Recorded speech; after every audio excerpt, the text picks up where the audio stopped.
अब अहिले पछिल्लो केही दशक यता नै अब वैदेशिक रोजगारीमा जाने ट्रेन्ड चाहिँ एक किसिमको लहर पनि छ होइन। अब कोही बाध्यताले गएका छन्, कोही लहर एउटा लहैमा पनि गएको पनि देखिन्छ। तर त्यो सँगसँगै वैदेशिक रोजगारबाट फर्किने सङ्ख्या पनि यहाँ बढेको छ। यहाँ निराशाको बिच एउटा आशाको जुन दियो बाल्ने अथवा एउटा बत्ती बालेका पनि त छन् नि, यहाँ एउटा आशाको दियो जस्तो उदाएका पनि छन् होइन। त्यस्ता मान्छेहरूको सिप र पुँजीलाई उपयोग गर्नको लागि नेपाल सरकारले के कस्तो रणनीति अपनाउनु पर्छ जस्तो लाग्छ यहाँलाई? नेपाल सरकारले यसमा केही प्रयत्नहरू गरेको देखियो। यो सुरुवाती बिन्दुमा छ, तर सुरुवाती बिन्दुमा नै भए पनि र प्रयत्न जो गर्यो त्यो स्वागत योग्य रह्यो। जस्तो रिइन्टिग्रेसनका लागि नीति लिएर आइयो, लामो समय लाग्यो तर लिएर आयो राम्रो गर्यो। यसको लागि चाहिँ रिइन्टिग्रेसन प्रोग्राम भनेर नेपाल सरकारले केही डेभलपमेन्ट पार्टनरहरूसँग सहकार्य गरेर रेमी जस्ता प्रोजेक्टहरू पनि गरिरहेको छ भने पालिकाहरूसँग मिलेर पनि कामहरू गरिरहेको छ। कतिपय पालिकाहरूले त्यो कुनै अरू बाह्य कार्यक्रम नहुँदाखेरिमा आफ्नै रिसोर्सबाट पनि रिइन्टिग्रेसनका कार्यक्रमहरू गरेको छ होइन। त्यो हेर्दाखेरिमा चाहिँ त्यो राम्रो देखिन्छ। तर अब नीति कस्तो हुनुपर्छ भनेर भन्दाखेरिमा हामी कुन अवस्थामा छौँ भन्नेलाई हेर्नुपर्ने हुँदो रहेछ। यहाँले भन्नुभयो कि फर्केर आउनेहरूको सङ्ख्या पनि त अहिले बढोत्तरी भएको रहेछ भनेर। तथ्याङ्कलाई हेर्दाखेरिमा चाहिँ त्यो धेरै आशाजनक छैन। उदाहरणको लागि नेपाल सरकारले जहिलेबाट वैदेशिक रोजगारीमा जानेहरूको जो श्रम स्वीकृतिको अभिलेखहरू राख्न थाल्यो, आजसम्म भन्नुको मतलब 81-82 को असार मसान्तसम्ममा 1,05,00,000 श्रम स्वीकृति उसले जारी गरेको देखिन्छ।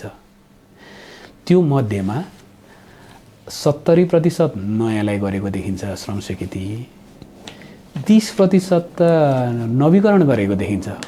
त्यो भन्नुको अर्थ के हो भने नवीकरण भन्नुको अर्थ जो नेपाल फर्किनु हो, नेपाल फर्केकाहरू पनि फेरि उतै फर्केका, त्यो सङ्ख्या लडतरो सङ्ख्या छैन, न्यून सङ्ख्या होइन, 30% त्यो उल्लेख्य सङ्ख्या हो। र अर्को एउटा नेपाल सरकारको एउटा स्टडी हेर्न सक्छौँ हामी। प्लानिङ कमिसनले सन् 2020मा गरेको एउटा स्टडी थियो जसमा चाहिँ कोभिडको बेलामा होइन, कोभिडभन्दा अगाडिकै बेलामा पछिल्ला 5 वर्षहरूमा नेपाल फर्केकाहरूको चाहिँ के रहेछ ट्रेन्ड, अनि उनीहरू यही नेपालमै अडिन सकेछन् कि सकेनछन्, अडिन सक्नेहरू कसरी अडिन सके, अडिन नसक्नेहरू के कारणले गर्दा गए फेरि उतै फर्के, विदेशै फर्के भन्ने एउटा स्टडीमा चाहिँ त्यो एउटा तथ्याङ्क एउटा देखिन्छ। त्यसमा चाहिँ फर्केकाहरूमध्येमा झन्डै 60% जति चाहिँ अब विदेश नफर्किने, अब नेपालमै बस्ने, जे भयो अब चाहिँ नफर्किने भनेर फर्किनेहरू हुनुहुँदो रहेछ। तर त्यो मध्येमा चाहिँ जम्मै 18%ले मात्रै नेपालमा वेज्ड इम्प्लोइमेन्ट पाउनु भएछ, भनेको नियमित आम्दानी हुने किसिमको इम्प्लोइमेन्ट पाउनु भएछ। र 40% को हाराहारीको चाहिँ जो नेपाल फर्केर नेपालै बस्ने भन्नेहरू मध्येमा चाहिँ त्यो रेगुलर आम्दानी हुनेहरू चाहिँ यतै अडिनु भयो, बाँकी रहेको फेरि उतै फर्किनु भयो कि विदेशै फर्किनु भयो। अब हो यो पृष्ठभूमि हाम्रो हातमा छ। अब यसलाई सम्बोधन गर्नु पर्यो तब न, अनि हामीले उहाँहरूलाई नेपालमै रोक्ने भने कुन अर्थमा भने रेस्ट्रिक्सनको अर्थमा होइन कि नेपालमै उहाँहरूलाई चाहिँ बस्ने वातावरण सिर्जना गर्न चाहिँ हामी तब सक्छौँ। त्यसको लागि के गर्नु पर्थ्यो भने चाहिँ के गरिदियो, उहाँहरूले थोरै भए पनि, कतिपयले धेरै, कतिपयले थोरै भए पनि पुँजी लिएर आउनु भएको छ। सबभन्दा गजब कुरा चाहिँ सिप लिएर आउनु भएको छ।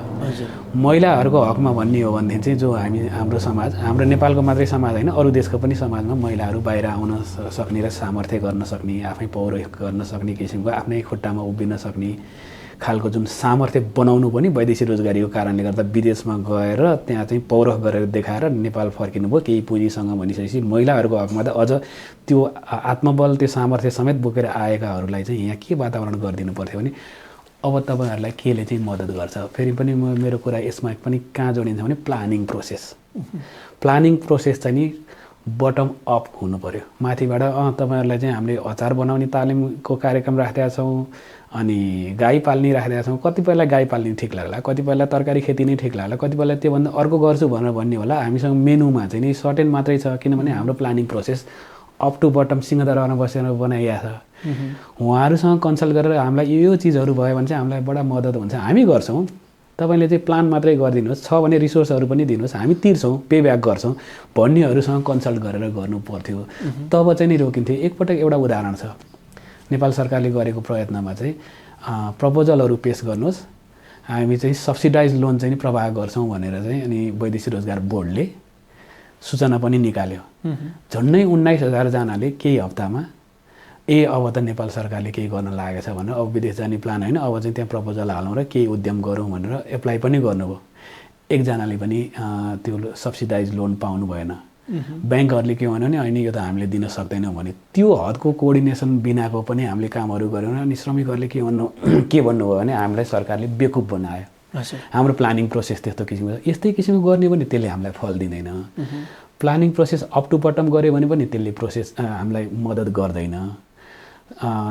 प्लानिङ प्रोसेस चाहिँ नि कन्सल्टेटिभ वेमा बटम टु अप भइदियो भनेदेखि चाहिँ यो किसिमको चाहिँ प्लानहरू लिएर आइदियो भनेदेखि चाहिँ उहाँहरूलाई मद्दत हुँदो रहेछ भनेर सुरुवात त्यहाँ अब यसको लामो हुन्छ एन्सर।